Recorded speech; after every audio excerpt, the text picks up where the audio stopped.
পাবনার ঈশ্বরদীতে হিন্দু ধর্মাবলম্বীদের উপর হামলা ও চাঁদাবাজির প্রতিবাদে মানববন্ধন ও বিক্ষোভ করেছে হিন্দু ধর্মাবলম্বীরা।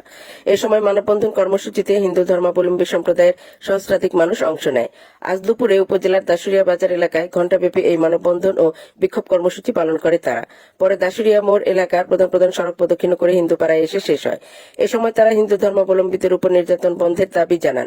একই সঙ্গে হিন্দু সম্প্রদায়ের উপর নির্যাতন নিপীড়ন যারা করেছে তাদের বিরুদ্ধে আইনগত ব্যবস্থা নেয়ার জোর দাবি জানান তারা।